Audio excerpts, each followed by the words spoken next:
교회가 교회되게 하소서.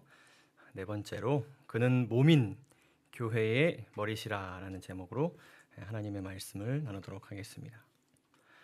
골로새서 1장 17절에서 18절에 있는 말씀 다 함께 읽으면서 시작하도록 하겠습니다. 또한 시작. 또한 그가 만물보다 먼저 계시고 만물이 그 안에 함께 섰느니라. 그는 몸인 교회의 머리시라. 그가 근본이시요 죽은 자들 가운데서 먼저 나신 이시니 이는 친히 만물의 으뜸이 되려 하심이요. 아멘. 이 교회론의 내용을 살펴보게 되면 이러한 연구 분야가 있습니다. 교회의 무엇이라고요? 예, 통치. 어떤 신학책에는 교회의 정치라고도 이렇게 기록하기도 합니다. 사실 이 통치 혹은 이 정치라는 단어가 우리에게 주는 그 이미지가 어떠합니까? 좀 부정적이지 않습니까? 약간 부담감과 약간의 거리감이 느껴지는 그런 단어들입니다. 교회의 5대 주요 기능이 있습니다. 첫째로는 예배와 권면, 둘째로는 그리스도인 교제, 셋째로 성경 말씀을 가르치는 것, 그리고 거룩한 예식 거행, 침예식과 성만찬과 세종예식을 거행하는 것, 그 다음에 제일 중요한 것이겠죠.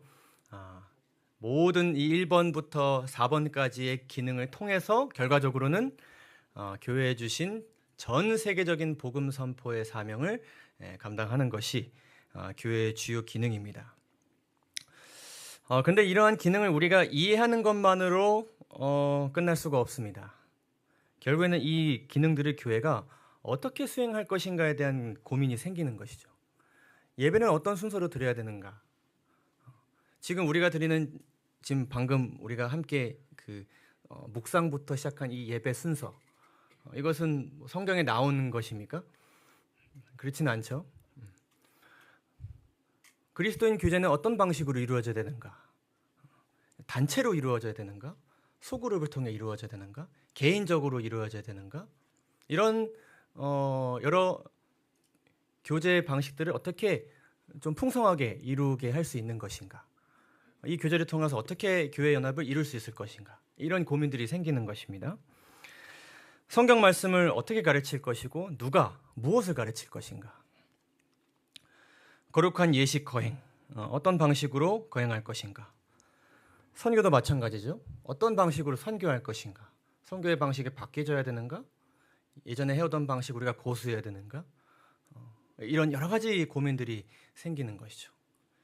그리고 제일 중요한 것은 무엇인가 하면은 이런 여러 가지 방식들을 누가 정하고 어떻게 정할 것인가? 그래서 이 내용에는 이렇게 질문을 던지면서 이야기가 시작됩니다. 교회 역할들을 어떤 방식으로 수행할 것인가? 그 방식은 교회가 어떻게 결정할 것인가? 교회를 위한 결정을 할 수 있는 권한과 권위는 누구에게 있는가? 중요한 화두이겠습니까? 네. 사랑하는 우리 진리의 불교의 성도 여러분, 마지막 시대에 진리를 추구하는 하나님의 남은 교회는 하나님의 말씀을 성경적으로 이해하고자 할 뿐만 아니라 마지막 시대의 연합과 선교의 사명을 받은 교회를 운영하는 것 또한 성경적으로 하고자 노력한다는 것을 우리 모두가 기억해야 될 것입니다. 그래서 여러분들이 오늘 말씀을 토대로 이 진리의 뿔교회와 제7의 안식일 예수재림교회가 어떤 방식으로 운영하는가를 한번 유심히 보시기 바랍니다.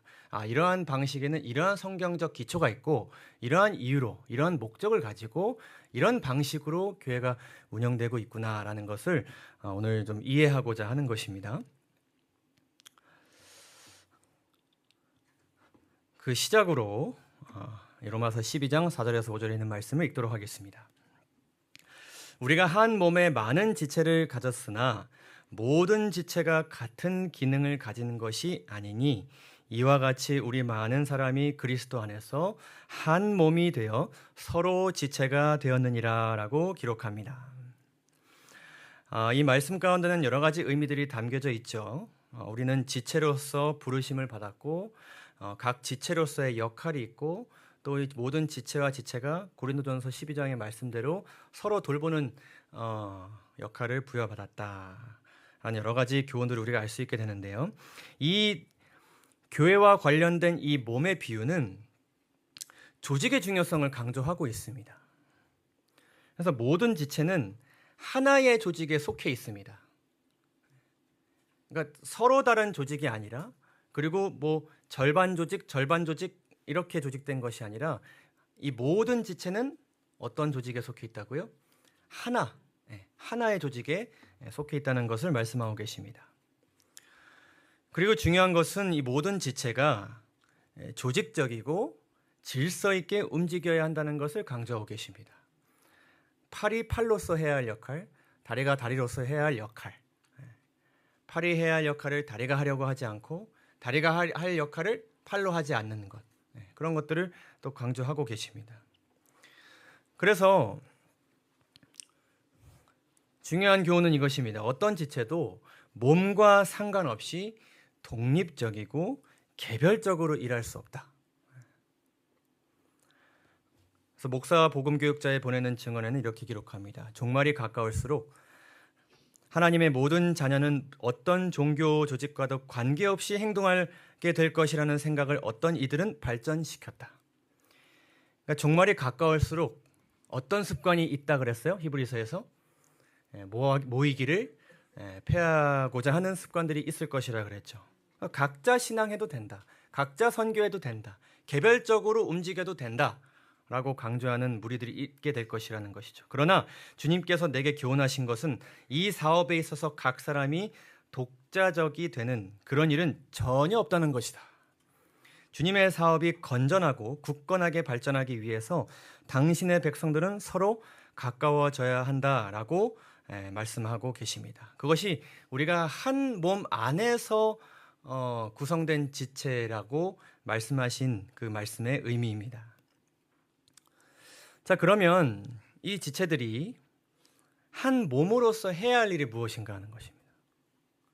같이 모여 있고 서로 각자의 역할이 있는데 무엇을 위해 우리가 일해야 되는가?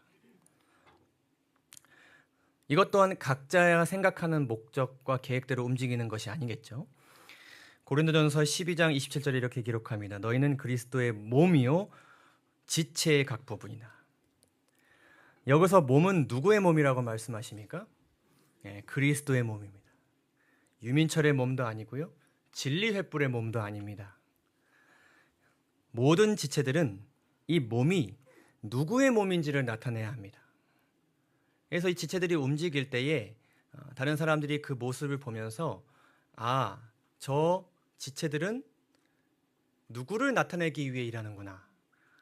그리스도를 나타내기 위해 일하는구나. 그래서 우리가 지체로서 하는 모든 일들은 그리스도의 이름을 높이고 그리스도의 품성을 나타내고 그리스도의 사랑을 전파하기 위한 목적 안에서 각자의 일을 해야 되는 것입니다. 에베소서 4장 12절에 이렇게 기록합니다. 그가 어떤 사람은 사도로, 어떤 사람은 선지자로, 어떤 사람은 복음 전하는 자로, 어떤 사람은 목사와 교사로 삼으셨으니 이는 성도를 온전하게 하여 봉사의 일을 하게 하며 그리스도의 몸을 어떻게 하려 하심이라? 세우려 하심이라. 세운다는 것은 흔들리지 않게 딱 잡는 것을 이야기합니다. 균형을 잡는 것이기도 하고 지지대가 튼튼히 땅에 뿌리 깊게 내려지도록 잡는 것을 이야기합니다. 그래서 지체들은 한 몸으로서 몸의 건강과 성장을 위해서 일해야 합니다. 그러니까 개인의 성장을 통해서 결과적으로는 무엇이 성장해야 돼요? 이 한 몸이 성장해야 됩니다. 양적으로, 질적으로 교회가 성장해야 되는 것이죠. 자, 그러면 그러한 목적을 가지고 일을 하는 데 있어서 어떻게 이 각자 다른 역할을 부여받았고 각자 그 개인에 대한 하나님의 뜻이 다 다른 이 너무나도 다양한 이 구성원들이 어떻게 한 몸으로 움직일 수 있는가 하는 것입니다. 그게 가능할까? 참 어려운 문제겠죠? 우리가 방금 읽은 말씀에서 우리가 성경적인 원칙을 우리가 알 수 있게 됩니다. 다시 한번 읽도록 하겠습니다. 또한 그가 만물보다 먼저 계시고 만물이 그 안에 함께 섰느니라. 그는 이 몸인 우리 모두가 속해 있는 몸인 교회의 무엇이라? 머리시라. 그러니까 몸도 그리스도요. 이 몸을 통제하는 머리도 그리스도라라고 말씀하십니다. 또한 그가 무엇이라고 말씀하십니까? 근본이라고 말씀하십니다. 이 세상의 모든 것이 예수 그리스도를 통하여서 시작되었습니다. 그렇기 때문에 이 교회를 세우신 예수 그리스도가 모든 것의 근본이시기 때문에 이 교회와 관련된 모든 권위는 누구에게 있습니까? 예수님에게 있습니다. 그래서 이 지체들은 한 몸으로 움직이는데 무엇에 따라 움직이냐면 이 머리의 권위와 통제에 따라서 움직여져야 됩니다. 시대소망이 이렇게 기록합니다. 교회는 그 기초인 그리스도 위에 세워져 있으므로 그 머리이신 그리스도께 순종해야 한다. 교회는 사람에게 의존하거나 사람에 의하여 지배를 받아서는 안 된다. 여기까지 이 교회에 대한 이해 여러분 모두 동의하고 믿으십니까? 네. 자, 여기서부터 중요한 이제 이슈가 시작됩니다. 교회의 머리께서 지체들에게 내리는 명령들이 있습니다. 예시를 들어보겠습니다. 안식일을 거룩하게 지키라. 뭐 어떤 거부감이 있으십니까? 당연히 그래야겠죠. 서로 사랑하라. 물론입니다. 머리가 명령하시니 당연히 그렇게 해야겠죠. 가서 모든 민족을 제자로 삼아 아버지와 아들과 성령의 이름으로 침례를 베풀라. 좀 부담은 되지만 해야 할 일이겠죠. 누가 명령하였으니까. 머리께서 명령하셨으니까요. 자, 이런 명령이 주어진다고 생각해 보세요. 안식일 오후 소그룹에 참여하세요. 조금 다르게 느껴지십니까? 교회 리모델링 과정을 위해서 기도하세요. 선교형 소책자 보내기에 동참하세요. 자, 위의 명령들과 아래 명령들, 여러분 느끼는 그 느낌이 어떠하십니까? 자, 하나님의 그 명령, 머리께서 주시는 이 명령들에는 조금의 차이가 있습니다. 위의 명령들은 이 교회의 머리께서 무엇을 통해 다이렉트로 우리에게 주시는 명령이에요? 말씀을 통해 여러분들 개인에게 다이렉트로 주시는 명령이에요. 물론 사람의 입을 통하여서 이것이 선포되지만은 하나님께서 그냥 곧바로 여러분들의 심령 가운데 믿음 가운데 주시는 명령이에요. 자, 그런데 아래 명령들은 교회의 머리가 누구를 통해 주시는 명령이에요? 교회의 지체를 통해 주시는 명령이에요. 이 지체들의 어떤 논의 과정을 통해서 주시는 명령이에요. 이 지체들이 무언가를 결정함으로써 다른 지체들에게 주시는 명령이에요. 자, 여기서부터 교회 연합에 문제가 생기기 시작합니다. 교회의 이해가 달라지기 시작하고 지도자들은 이것에 대한 이해에 따라서 교인들을 이렇게 통제하기도 하고 이렇게 다스리기도 합니다. 그리고 평신도들은 이것에 대한 이해 때문에 어떤 교회에 남기도 하고 떠나기도 하고요. 저항하기도 하고요. 혹은 신뢰를 얻기도 합니다. 참 중요한 문제가 아닐 수 없습니다. 교회의 권위가 그리스도께 있는 것은 너무나도 확실합니다. 여기에 대해서 여러분 의심의 여지가 있으십니까? 의심의 여지가 있는 분들이 여기 계시는 않을 것입니다. 그런데 그리스도의 권위는 명령이 교회의 지도자 혹은 지도부를 통해 제시될 때에 다른 지체들은 이것을 어떻게 받아들일 것인가 하는 것입니다. 수월하게 받아들이는 것들이 있고 이해가 안 되는 것들이 있고요. 답답함이 느껴지는 것들도 있죠. 교회를 이끌어가는 이 리더십의 입장에서는 이런 고민을 가지게 됩니다. 머리의 명령에 지체들이 따르는가 따르지 않는가, 몸의 연합에 동참하는가 동참하지 않는가. 만약 따르지 않고 동참하지 않는다 그러면 어떤 방법을 통하여서 따르도록 해야 하는가. 말씀으로 권면하기도 하고 사랑으로 권면하기도 하고요. 그러나 막 1000명 되는 교회를 통제하지 못하니까 가끔은 좀 내 권위를 높이기도 하고요. 뭔가 할 수 없는 조건을 내걸기도 하고요. 이런 고민에서부터 이 리더십의 어떤 결정들이 교회 운영 방식이 이렇게 꼴지어져 가는 것입니다. 근데 이 명령을 받는 이 지체들의 입장에서는 어떠합니까? 과연 이 명령이 그리스도의 권위 있는 명령인가? 아니면 인간의 권위적인 명령인가? 이것을 도대체 어떻게 분별할 수 있는가 하는 것입니다. 여러분들 교회 생활 하시면서 굉장히 맹목적으로 교회 지도자를 따르셨던 적도 있을 것이고요. 그랬다가 안 그랬다 하신 적도 있을 것이고, 도저히 이 지도부와는 내가 아무것도 협력할 수 없다라고 생각하시면서 교회를 다니신 적도 분명히 있을 겁니다. 저도 그랬고요.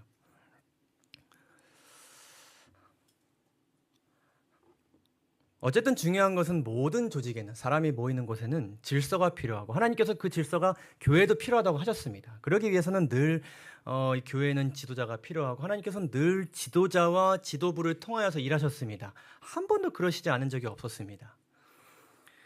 그런데 그 지도자와 지도부의 어떤 통제가 권위 있게 느껴질 수도 있고 또 권위주의적으로 느껴질 수 있는 것이죠. 이러한 것은 많은 요소들로부터 영향을 받습니다. 지도자의 평소 품성과 어떤 인격에 의해서 이것이 결정될 수도 있고요. 어떤 지도부 구성원들의 어떤 상태에 따라서 이것이 다르게 판단될 수도 있고, 또 교회 전체 구성원들의 어떤 신앙 상태에 따라서 이것이 판단될 수도 있고, 서로가 서로에게 다른 기준과 잣대를 가지고 서로를 판단하게 될 수도 있는 것입니다. 근데 권위라는 말 자체가 남을 지휘하거나 통솔하여 따르게 하는 힘이기도 하면서 이 권위에 대한 사전적 정의를 보게 되면 이런 정의가 같이 담겨져 있습니다. 사회의 구성원들에게, 그 조직의 구성원들에게 널리 어떻게 되는 영향력이라고요? 인정되는 영향력. 자, 우리가 그리스도의 권위는 모두 인정합니까? 모두 인정합니다. 모두 인정해야 합니다. 근데 그 권위가 만약에 어떤 지도자를 통하여서 뭔가 결정이 발휘될 때 내가 그리스도는 인정할 수 있으나 그 지도부는 인정하지 않을 수도 있어요? 그럴 수도 있어요. 이제 한국교회 트렌드 2024라는 책이 있습니다. 이 책은 1년 동안 교회 메이저 교회들과 그리고 교회와 관련된 각종 언론사들이 낸 통계들을 종합해서 이렇게 한국 교회를 이렇게 진단하는 그런 내용을 담은 책인데요. 이게 이제 국민일보에서 2022년 8월에 개신교인의 교회 인식 조사, 아마 우리 교회는 안 했을 것 같습니다만, 전국 19세 이상 교회 출석 개신교인 1000명을 대상으로 해서 이런 질문을 던졌습니다. 여러분들이 다른 교회로 옮길 생각이 있다면 그 이유는 무엇입니까? 있는지, 그리고 있다면 이유가 무엇인지. 그래도 과반수 이상이 생각한 적 없다고 답했습니다. 그러나 32.6%가 생각한 적이 있다. 그러니까 그런 생각을 가지고 지금의 교회를 다니고 있는 것입니다. 근데 이 32.6%를 다시 조사를 해서 이유를 이제 물어봤는데 제일 높은 것은 무엇이었을 것 같으십니까? 사람. 의외로 35.5%가 은혜가 안 되는 설교 때문에 떠나고 싶다고 이야기합니다. 그렇기 때문에 많은 개신교인들이 이 말씀에 대한 갈급이 얼마나 큰지를 우리가 알 수 있는 단적인 예죠. 의외로 이것이 높습니다. 그럼에도 불구하고 교회를 어떻게 해요? 가고 있어요. 3위는 무엇인가 하면 교인들의 비도덕적인 모습입니다. 이제 관계와 관련된 것들이 그 아래로 이제 줄을 잇습니다. 다른 교인들과의 갈등 19.9%, 조금 적은 비율은 이 정치적인 분위기와 정치적인 설교에 계속 이 정당과 교회, 정부와 정치와 관련된 이야기들이 계속 되는 것에 대한 거부감이 있는 것입니다. 그리고 이타적이지 않고 폐쇄적이고 배타적인 교회 분위기, 끼리끼리 우리만 약간 이런 분위기. 그리고 마지막으로 목회자의 비도덕적인 모습 17.8%로 있게 되었습니다. 근데 2위가 무엇인가 하면은 권위주의적인 교회 운영이 2위로 자리 잡았습니다. 과연 이 교회는 투명하게 교회를 운영하고 있는가? 성경적으로 뭔가 중요한 결정들을 내리고 있는가? 투명하게 직원을 선출하는가? 장로와 집사를 선출하는가? 그리고 교회 결정들에 대해서 그냥 소수가 이렇게 결정하는 것이 아니라 충분히 소통했는가? 이런 것들에 대한 이 개신교 교인들의 의문이 있는 것입니다. 그래서 교회를 옮긴다면 이런 이유 때문에 교회를 옮기고 싶다. 굉장히 강압적임을 느끼고 강제적임을 느낀다는 것이죠. 로마 가톨릭 교회는 권위주의적으로 교회를 운영하는 것을 아예 교리로 삼았습니다. 그래서 로마 가톨릭 교회는 이런 것에 대한 딜레마가 없어요. 그냥 위에서 강제하면 네 알겠습니다 합니다. 주교님이 말씀하시기 때문에 그것은 나보다 높은 권위를 가지신 주교님의 말씀이기 때문에 교황님의 말씀이기 때문에 그냥 순종합니다. 근데 개신교회는 그것이 성경적이지 않다고 믿기 때문에 이러한 딜레마가 있는 것이죠. 그래서 어떤 교회는 교회의 권위를 지도자에게 주기도 합니다. 어떤 교회는 회의체에 주기도 합니다. 어떤 교회는 회중 전체에 주기도 합니다. 모두가 다 권위를 위임받은 사람들입니다. 이렇게 이해해서 교회를 운영하는 교회들도 있습니다. 이러한 다양한 교회들의 모습 속에서 여러분들이 지금 앉아 계신 이 제7일 안식일 예수 재림 교회는 몸의 머리이신 그리스도의 권위에 따라서 이 교회를 어떻게 성경적으로 운영하고자 하는가 하는 것입니다. 두 개의 본문을 좀 살펴보도록 하겠습니다. 사도행전 6장 1절에서 4절에 있는 말씀입니다. 그때 제자가 더 많아졌는데 헬라파 유대인들이 자기의 과부들이 매일의 구제에 빠짐으로 히브리파 사람을 원망하니 12사도가 모든 제자를 불러서 이르되 우리가 하나님의 말씀을 제쳐놓고 접들을 일삼는 것이 마땅하지 아니하니 형제들아 너희 가운데서 성령과 지혜가 충만하여 칭찬받는 사람 7을 택하라. 우리가 이 일을 그들에게 맡기고 우리는 오로지 기도하는 일과 말씀 사역에 힘쓰니라 하니. 교회에 어떤 문제가 생깁니다. 자세히 설명드린 시간은 없지만 하여튼 헬라파 유대인들과 히브리파 사람들 간에 어떤 분쟁이 있게 되었습니다. 그때에 이 교회를 이끌어가는 것으로 이제 선출된 12사도가 제자들을 소집합니다. 그리고 나서 그들에게 어떤 명령을 내리는데 7을 택하라는 것인데 어떤 7을 택하라고 지금 말하고 있습니까? 성령과 지혜가 충만하여 칭찬받는 사람. 이것을 지금 누가 택하는 것입니까? 12사도와 제자들이 논의하여서 기도하여서 이들을 택하는 것입니다. 자, 또 다른 본문을 보도록 하겠습니다. 이것은 예수님의 말씀입니다. 내 형제가 죄를 범하거든 가서 첫 번째로는 너와 그 사람과만 상대하여 권고하라. 어떤 형제가 큰 잘못을 저질렀습니다.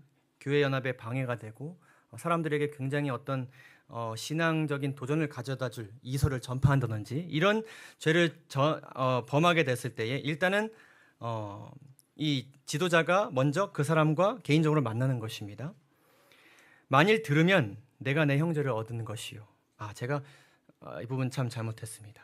내가 이거 돌이키겠습니다. 이렇게 되면 다시 우리 형제로 받아들이는 것이고요. 만일 듣지 않거든 한두 사람을 데리고 가서 두세 증인의 입으로 말마다 확증하게 하라. 혼자 그걸 결정하는 것이 아니라 이제는 두세 사람이 같이 가서 이 사람을 대하는 것입니다. 회개를 권면하고 성경적으로 그것이 어떻게 잘못되는지를 소통하는 것입니다. 만일 그들의 말도 듣지 않거든 어디에 말하라고요? 교회에 말하고 교회의 말도 듣지 않거든 이방인과 세리와 같이 여기라. 진실로 너희에게 이르노니 무엇이든지 너희가 땅에서 매면 하늘에서도 매일 것이요 무엇이든지 땅에서 풀면 하늘에서도 풀리리라. 그러니까 교회 안에 어떤 공동체 안에 문제가 생기게 됐을 때에 교회는 이것을 해결하기 위해 이 문제를 다룰 수 있습니다. 그래서 이 문제가 교회 안에서 해결될 때 그것은 어디에서도 해결된 거예요? 하늘에서도 해결된 것입니다. 하늘은 더 이상 이것을 문제 삼지 않습니다. 자, 이 두 본문을 통해서 우리가 알 수 있는 것은 무엇인가 하면은 교회는 권위를 위임받았다는 것입니다. 누군가를 택하고 교회의 연합을 위해서 뭔가를 결정할 수 있는 권위를 위임받았다는 것입니다. 그것은 어떤 것과 같다고 우리 교회에서 연합해서 출판한 이 그리스도의 몸이란 책에서 이렇게 기록하는데요. 성경을 기록한 인간 저자가 하나님과 인간 사이의 소통의 통로로 사용되도록 자신을 바친 것처럼 인간은 신적 권위를 행사하는 과정에 참여하도록 요청받는다. 이건 무슨 얘기냐면은 이 성경 말씀이 누구를 통해서 기록되었습니까? 하나님을 통해서 성령에 의해서 기록되었지만 누구의 손을 통해서 이것이 기록되었습니까? 사람의 믿음과 손을 통해서 이것이 기록되었습니다. 우리가 그래서 영감이라고 이야기하죠. 그러면 우리가 이 말씀이 베드로라는 굉장히 연약한 사람을 통해서 주어진 말씀이지만 이 말씀을 누구의 말씀으로 인정합니까? 하나님의 말씀으로 인정합니다. 베드로가 성경을 썼다고 해서 베드로가 권위 있는 사람이 되는 것은 아니고 여전히 권위는 하나님께 있지만 그를 통해 전달된 하나님의 말씀은 하나님의 말씀의 권위를 가지는 것이죠. 그래서 이러한 것이 어디에도 적용되냐고 이야기하냐면 교회에도 적용된다고 이야기합니다. 인간의 모든 권위는 부여받거나 위임된 권위이다. 신약에서는 교회 연합과 운영을 위해 절차에 따라 선출된 지도자들에게 그러한 권위를 위임하였다라고 기록합니다. 교회 보내는 권면에 이렇게 기록합니다. 그리스도께서는 교회의 음성에 능력을 주신다. 진실로 너희에게 이르노니 무엇이든지 너희가 땅에서 매면 하늘에서도 매일 것이요 무엇이든지 땅에서 풀면 하늘에서도 풀리리라. 하나님께서는 당신의 교회에게 천하에서 가장 고상한 권능을 주셨다. 그것은 교회 안에서 연합한 당신의 백성 가운데 계신 하나님의 음성이니 이는 존중받아야 한다. 또 어떻게도 말씀하시냐면 세상에 하나님의 교회 안에 완전한 조화가 있음을 보게 되면 그것은 그리스도 교회의 신앙을 위한 강력한 증거가 될 것이다. 불화, 좋지 못한 의견 차이, 교회의 사소한 문제 등은 우리 구속주께 욕을 돌리게 된다. 이 모든 일들은 자아가 하나님께 굴복되고 예수를 따르는 자들이 교회의 음성에 순종하면 피할 수 있는 것들이다. 그러니까 교회에서 선포되는 말씀들, 어떤 지도자의 권면, 성도들의 교제 이런 것들을 우리가 귀담아 듣고 그 음성에 순종하면 이러한 문제들을 피할 수 있게 된다는 것입니다. 그래서 개인적인 생각과 판단은 무엇의 권위에 굴복되어야 된다고요? 교회의 권위에 굴복되어야 된다고 말씀합니다. 제7일 안식일 예수재림교회는 교회가 그러한 권위를 위임받았다고 믿습니다.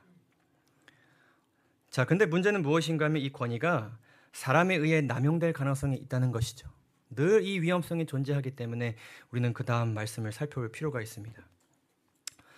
마태복음 16장 18절을 보시게 되면 예수님께서 이렇게 말씀하였습니다. 또 내가 내게 이르노니 너는 베드로라. 내가 이 반석 위에 내 교회를 세우리니 음부의 권세가 이기지 못하리라. 자, 이 말씀에 대해서요. 로마 가톨릭 교회와 개신교회는 다르게 해석합니다. 로마 가톨릭 교회는 이 반석이 곧 누구라고 인정합니까? 베드로라고 인정합니다.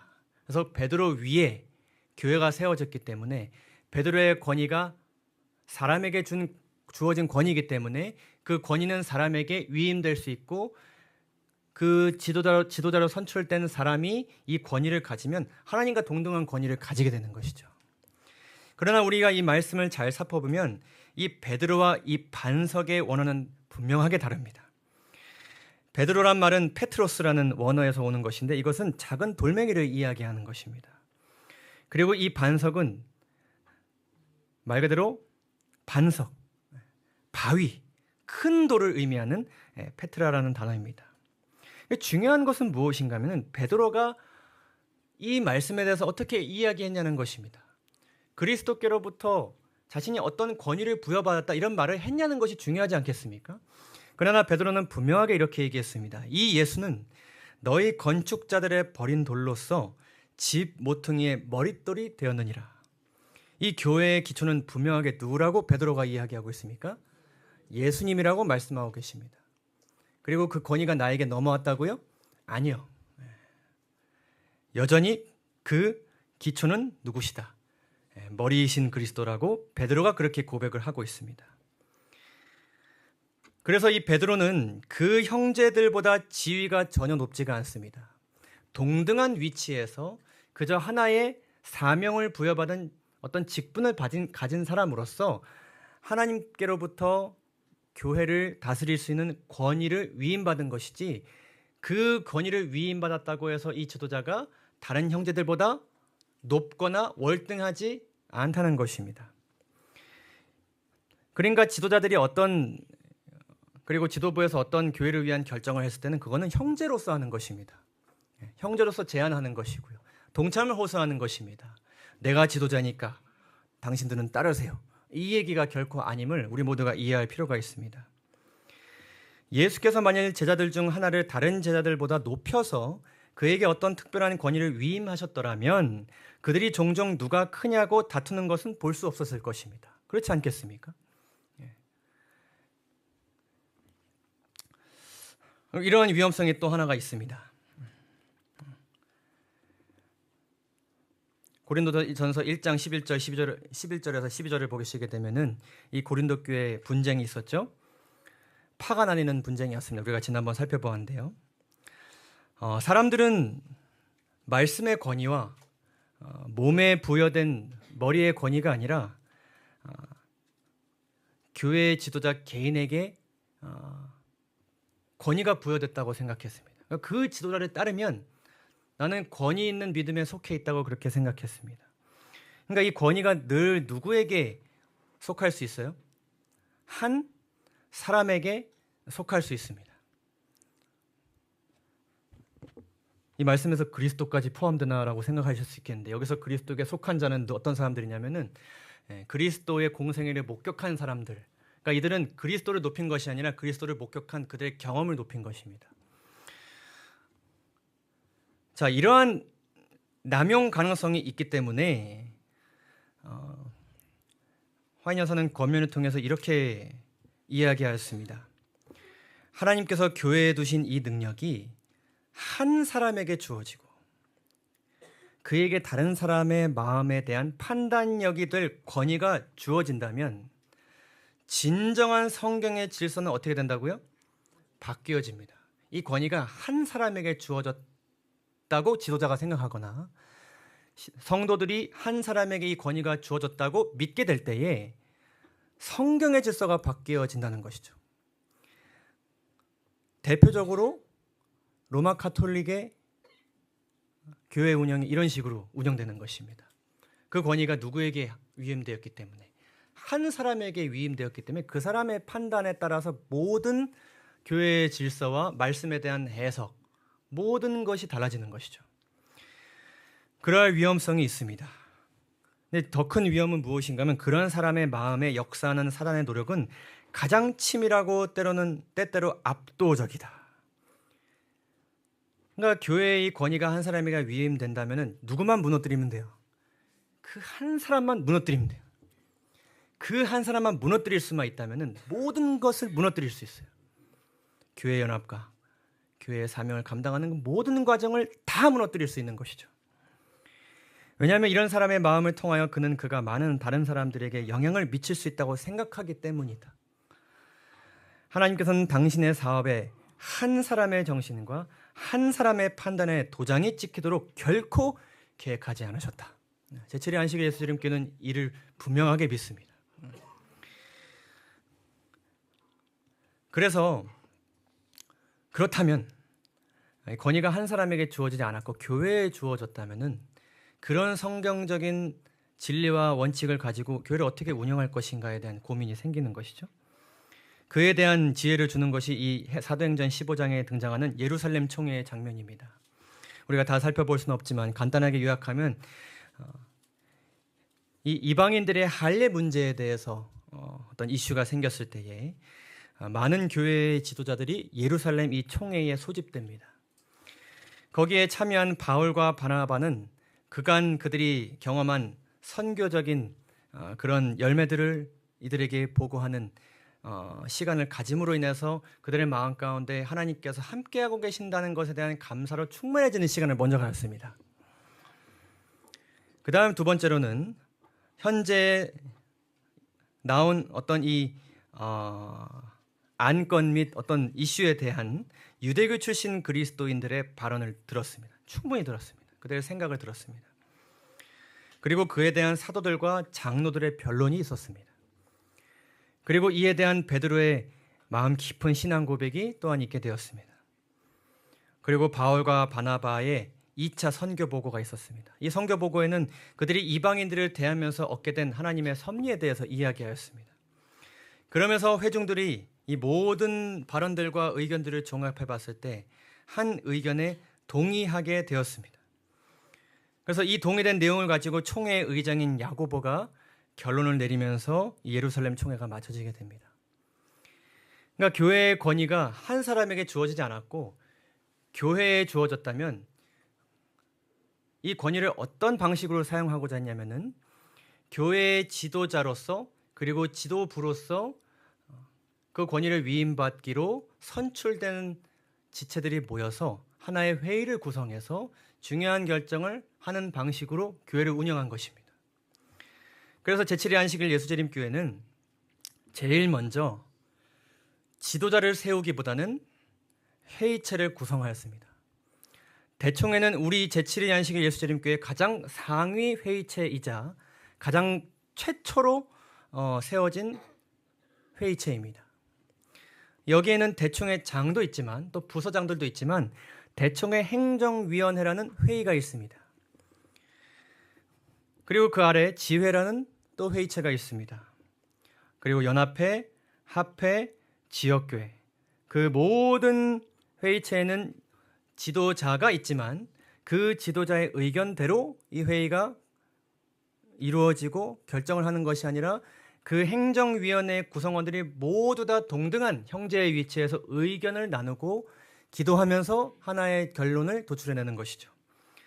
그래서 우리 교회도 무엇이냐면 진리의 뿔교회 직원회가 있습니다.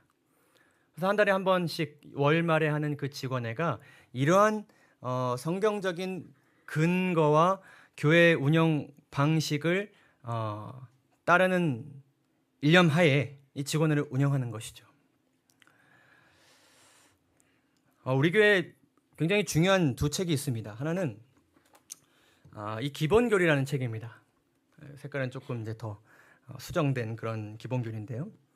여러분 기본교리라고 한다 그러면 이것이 마치 경전으로 느껴지는 이렇게 우리 교회 나온 지 얼마 안 되신 분들은 그렇게 느껴지실 수 있습니다. 그러나 제7회 안식일 예수재림교회는 오직 성경만을 경전으로 삼고 이것은 대총회라는 회의체를 통하여서 우리가 믿는 바를 정리한 책입니다. 근데 이것은 절대 불변의 책이 절대로 아닙니다. 대총회는 정기적으로 모여서 이 내용을 계속해서 재검토합니다. 그래서 수정될 것들이 있으면 수정하고 성경의 그 많은 연구들을 통하여서 추가되어야 될 것들이 있으면 새로 추가해서 이 책을 다시 발간합니다. 다시 배포하고요. 자, 이 책은 무엇인가 하면 교회 요람이라는 책입니다. 이 책은 모든 교회의 운영은 각 교회의 자율에 맡기는 부분도 있지만 모든 제7일 안식일 예수재림교회가 성경의 원칙에 입각해서 교회를 운영하는 데 있어서 모든 이 교단에 속한 교회들이 질서 있게 운영되기 위해서 정해놓은 일종의 규율입니다. 이것 또한 이것을 지키지 않을 때에 심판을 받거나 절대로 변할 수 없는 어떤 절대의 원칙을 가진 그런 규율칙, 어떤 법전이 아닙니다. 이것 또한 대충회에서 끊임없이 재검토하고 수정하고 추가하고 그렇게 하고 있습니다. 우리 교회는 어떠할까요? 지역교회는 직원회를 통해서 교회 안건을 결의합니다. 재직으로 직원으로 선출되신 분들이 함께 모여서 회의체를 구성하여서 함께 하나님께 깊이 기도드리면서 교회의 권위를 위임받아 그 책임을 감당하는 막중한 책임감을 가지고 교회의 중요한 사안들을 결정하고 결의합니다. 교회가 어떻게 선교할 것인가? 교회는 선교위원회가 또 있습니다. 목회부와 선교회장님이 그냥 개별적으로 선교 방식을 정하지 않습니다. 안교장님 또 장로님들 다 같이 모여서 선교 계획을 함께 설정합니다. 직원도 지도부가 그냥 알아서 선출하는 것이 절대로 아닙니다. 함께 투표해서 직원을 선출할 선거위원회를 선출합니다. 그 선거위원회가 모여서 직원을 선출합니다. 지금 우리가 진행하고 있는 리모델링 또한 무엇을 통해 진행하고 있습니까? 건축위원회를 통해서 진행하고 있습니다. 이 건축위원회는 직원회에서 결의한 내용을 바탕으로 목회부에서 이 사람 하겠습니다 이런 것이 아니라 직원의 논의를 통해서 선출한 건축위원들을 통해서 리모델링을 진행합니다. 여러분들이 나중에 이제 교회에 들어가셔서 의자가 이렇게 놓여져 있고 여기에 방송실이 있고 문이 이쪽에 있고 이 모든 것들은 무엇을 통해 정해지는 것입니까? 그러한 위원회를 통해서 정해지는 것이죠. 그러니까 의자 놓는 위치 하나까지도 이 제7회 안식 예수님교회는 그냥 놓는 것이 아닙니다. 이 모든 결정을 성경적으로 정하기 위해서 많은 노력을 하고 있습니다. 그러나 우리 교회가 이런 원칙을 가지고 교회를 운영한다고 해서 모든 것이 말끔하게 다 해결되고 모든 것이 다 수월하게 진행되는 것은 결코 아닙니다. 에베소서 2장에서 하나님께서 우리에게 이렇게 말씀하였습니다. 교회에 대해서 이렇게 말씀하였습니다. 너희는 사도들과 선지자들의 터 위에 세우심을 입은 자라. 그리스도 예수께서 친히 모퉁이 돌이 되셨느니라. 그의 안에서 건물마다 서로 연결하여 주 안에서 성전이 되었어요? 되어가고 있어요. 되어가고 있습니다. 너희도 성령 안에서 하나님이 거하실 처소가 되기 위하여 그리스도 예수 안에서 함께 지어졌어요? 지어져 가고 있어요. 그래서 이러한 성경적인 원칙을 가지고 교회의 연합과 사명 완수를 위하여서 우리 모두가 동등한 위치에서 지체로서 함께 끊임없이 노력해야 하는 것입니다. 교회 정언에 이렇게 기록합니다. 그리스도의 교회는 끊임없는 위험 가운데 있다. 사단은 하나님의 백성을 파괴하기 위하여 찾고 있으며 사람들의 정신과 판단은 신뢰하기에 충분하지 않다.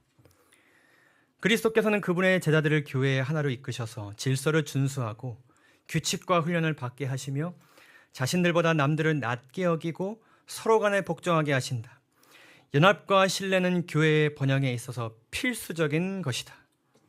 각 교인들이 각자 자기의 독특한 길을 추구하면서 독자적으로 자유롭게 다른 이들을 자극한다면 어떻게 교회가 위험과 위기의 때에 안전할 수 있겠는가?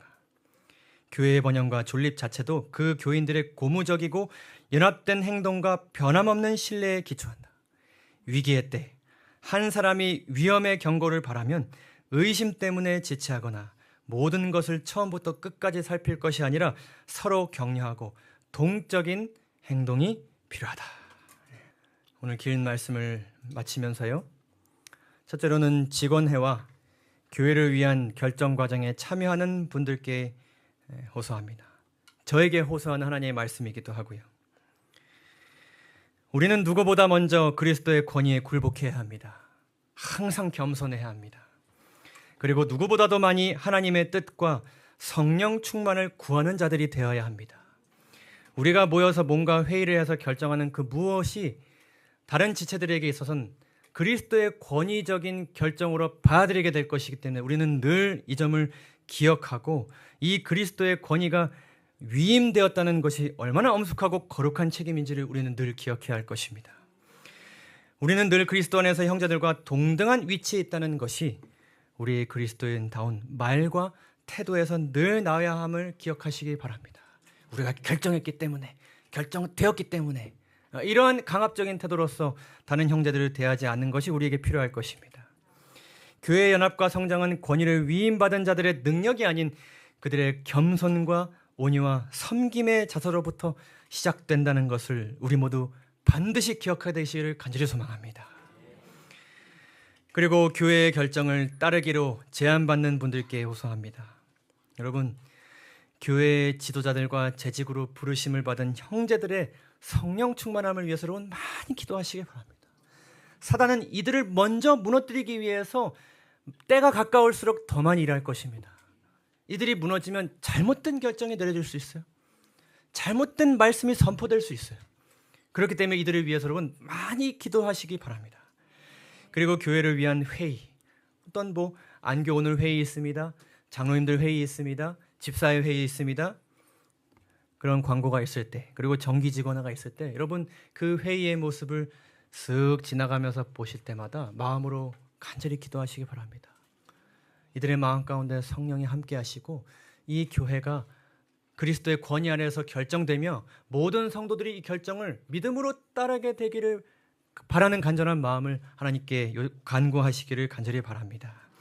교회의 결정에 우리가 순종하는 마음을 늘 가져야 할 것입니다. 그리고 우리는 교회의 결정에 맹목적으로 따르는 것은 아닙니다. 늘 성령께서 우리에게 영적인 분별력을 주셔야 하는 것입니다. 여러분 이를 위해서 늘 기도하시기 바랍니다. 교회 인간 지도자의 지도력이 아닌 그의 위에 계시고 교회의 성장이 최고의 관심사이신 그리스도를 신뢰하시기 바랍니다. 때로는 교회가 어떤 어려움이 있더라도 그것은 그리스도께서 허락하신 어려움임을 우리가 늘 이해해야 할 것입니다. 교회의 결정이 지혜롭지 않거나 성경적이지 않다고 느껴진다면 불평하거나 개인적인 판단을 섣불리 내리지 않고 그리스도인의 자세로 교회와 소통하시기 바랍니다. 왜 이러한 결정을 내리게 되었는지, 이것은 왜 이런 방식으로 하게 되는지 소통할 때에, 그리고 함께 기도할 때에 머리 대신 그리스도께서 우리 마음 가운데 함께 해 주실 것입니다. 마지막으로 함께 이 말씀을 읽으면서 오늘 말씀을 마치도록 하겠습니다. 다 함께 읽어볼까요? 시작. 귀 있는 자는 성령이 교회들에게 하시는 말씀을 들을지어다. 아멘. 네, 말씀을 마치도록 하겠습니다. 감사합니다.